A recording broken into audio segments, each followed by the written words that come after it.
Jumbo, my friend, I'm glad that you're back and I'm glad that you're here. If this is your first time, this is What the Foss, a podcast where I go over a multitude of topics on mentality, if I could speak, mentality and physicality. And the thing I wanted to talk about today has to do with being vulnerable or vulnerability.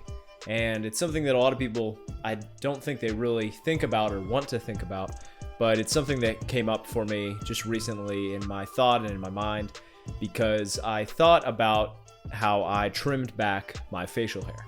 And I trimmed it back because I was doing some TV work and they needed somebody who was clean shaven. Now, most of the time I am not clean shaven. I keep a little bit of a beard on me, nothing too long, that's more of a Santa Claus beard, but also not clean shaven every single day. And kind of exposing my face like that made me feel a bit different when I was out in public or I saw people who I know or anything like that. And I think it's something that exposing ourselves or exposing a different side of us is something that's always seen as a weakness. It's seen as something that shouldn't be there or shouldn't be talked about or shouldn't be something that we're really aware of. And vulnerability, when I first think of vulnerability, I think of like a structure that's vulnerable, right? So you think you've heard possibly a different story or two about a house built on the sand versus like a house built on rocks, right? The house built on sand is more vulnerable because due to weather or if there's an ocean nearby that tends to wash away the base of it, then that house isn't very reliable and it's exposed to the elements. So in that way, it's seen as a negative, but also in society, a lot of the times, being vulnerable is kind of seen as a weakness, you know? That exposing something about you should all of a sudden put you down because you're not this perfect image that people want you to be or what you want yourself to be. But I think vulnerability, when it's actually displayed the right way, is more of a strength. I think it's something that everybody should consider and really think about the facts when it comes to yourself actually being vulnerable. So I wanted to sit with you today to talk about that. But the main thing about being vulnerable is that you really have to be honest when you're talking about vulnerability with others, but also about talking about it with yourself. So I'm going to try to do that today as I give you 3 kind of facts that I think are actual factual statements when it comes to the sphere of vulnerability and what really encompasses truly being vulnerable and exposing yourself, not in a weird way, exposing yourself to the world in a honest and really true light of who you actually are. So let's get into those facts that basically shape vulnerability, right? The first one that I've written down and that I went over in my mind was that you are who you surround yourself with.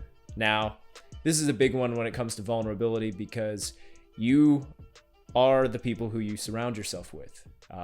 You can be most confident around those people, your real true self around those people who surround you on a day-to-day or week-by-week basis.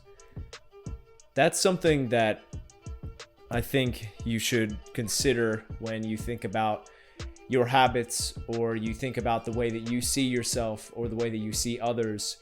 That can really shape how you view the rest of the world. If you're around a bunch of people who, insult people all the time behind their back, or people who have, let's say, more habits where they're always eating junk food and they don't like to work out, or they're always being mean to each other, or whatever that case is, those things, whether you like it or not, those will affect you and most of the time how you actually are perceived to the world, but also how you perceive yourself.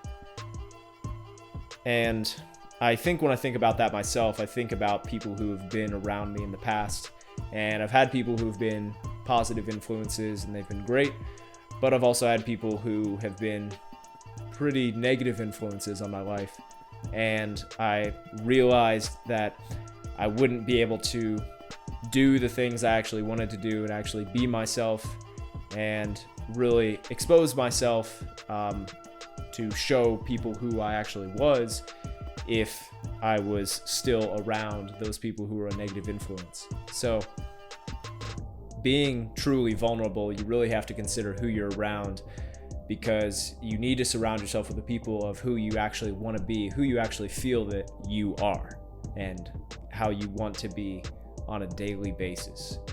I think I used to have habits that were way more on the lines of junk food, overeating, not exercising well, being negative towards others, being harshly negative towards myself. And the only way to figure out that I was in that was to really take a deep look at who I was around, who I surrounded myself with. So that's the first one to consider. Second one to consider, if you want to truly be vulnerable to those around you, is that you can feel things and you're allowed to feel things, but know when you don't know. That seems kind of confusing, so let me clear it up for you. If I break it down to the first bit of feeling things, right? Obviously, as guys, you're usually not told that like you can cry or you can actually feel a lot of these different emotions. And I mean, girls do it too, but we tend to bottle our emotions up inside, or we try to do something else to get rid of them instead of just like being in that moment and accepting that emotion. If I've had points where I've been depressed, I maybe tried to bottle it up and didn't try to think about it, or if I was angry, or if I was scared about something, or if I felt sorry about something, I maybe even tried to bottle that up. And it's not a good thing to do. It's not a good thing to display to others. And it's really something that we as humans aren't really good about doing. We're not really good about just being in the moment, being in that emotion. And if I feel lonely, I'm gonna feel lonely. I'm not going to just go to my phone again and try to drown out this lonely thought I have. I'm gonna accept that I'm lonely, but I'm gonna accept that I have that time to myself. Or if I'm happy, I'm gonna truly be in that moment of being happy or sad or angry or nervous, whatever that is, just accepting that emotions are a natural thing to have. The other bit is knowing when you don't know. Now, this is kind of a key one for me. A lot of the times I would tend to always say that I knew everything, and not in the sense of a know-it-all that I wanted to tell everybody everything I knew, but more in the sense of if somebody asked me about a topic or something like that, I would say, yeah, I know what you mean, when I really didn't. And I still kind of break that habit sometimes now, and I have to think about it sometimes before I give an answer of actually saying, no, I don't know. But it's really something that can strengthen you in the way, because you actually learn from other people about all these different things, because you're actually telling them, I do not know about this thing that you're talking about. But that's a key thing of being vulnerable, is sometimes, at least I think, I used to think, if you're showing yourself to other people, saying that you don't know things, that they'll perceive you as like stupid, or that you don't know anything, or why would they want to be around you if you don't know about these things that they know. And that's not really the case. You just have to be honest, say that you don't know something, and then people will inform you about that thing that you don't know, and that's how you learn, and that's how you grow to actually be a stronger person, but also be more knowledgeable about something that you actually weren't before. So those first two, you are who you surround yourself with. You can feel things, but also know that when you don't know. And the third bit is that you have to love yourself to fully love others. Now, I know that's kind of a weird way to phrase that, but I actually don't think it's that weird, because I think about stuff like this with thinking about things in the mirror. So if you are around a mirror, you can take a look at a mirror right now. If you're not, you can just imagine that you're in front of a mirror. What do you see? Now, you might see something completely different to what other people see. For example, if I looked in the mirror and I was critical about myself and I didn't care about myself, I would say, oh, well, I still get acne around my neck and random pimples on my arms. or that I feel like my eyes aren't centered, or I feel that my skin isn't great, or I'm fat in these areas, or that I'm not a good looking person, and all of these things that we kind of shoot ourselves down with, instead of actually just learning to love who you are. And that's the real way that you're able to create better friendships, better relationships with other people, if you can actually be vulnerable to who you actually are. Now, it's finding that line between putting yourself down completely about everything of these things that aren't really true, but also not living a lie, and not living in the sense that you're perfect or you're the most amazing person ever or the most gorgeous person ever. I mean, I'm talking about everybody else. You're beautiful, don't worry. But when you're looking in the mirror, you just have to realize that you need to love yourself before you can love others. And the way that you do that is by having little to no judgment about some of the things that you do or the ways that you look, because all of those things that are judgments about yourself, you think that other people care. They don't. They do not care at all. Because, and this is kind of a key, when you were thinking about that envision of yourself in the mirror, and when I was talking about mine, you probably didn't care about mine as much. You probably cared about yours. And that's what everybody else is doing. Everybody else cares about their own crap. They don't really care about any of the things that you see as flaws or imperfections about yourself. They only care about the stuff they see as flaws or imperfections, put in quotes, about them. Just remember, you can fully be yourself around people and not have to fear it. You just have to surround yourself with the right people.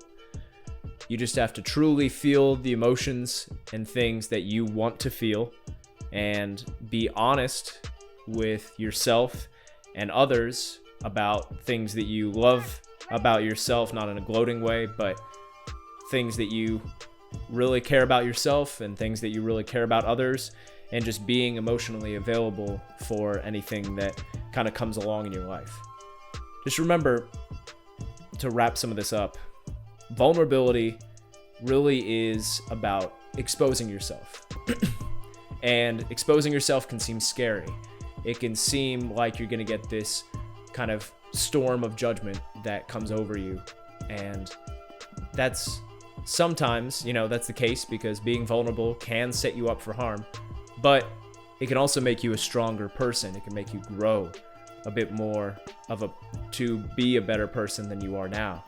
And I think we can all strive to be better people. And the way that we can do that is through being more vulnerable, not only to ourselves and being honest with ourselves, but to everybody around us. I appreciate your time. Thank you for being here. I randomly have some viewers that are a fair percentage in Turkey, so shout out to you, Turkey. And to everybody else, wherever you are, I just want you to remember to take chances, make mistakes, and really think about being vulnerable, because it could be the thing that is holding you back from being who you truly want to be. We'll talk soon.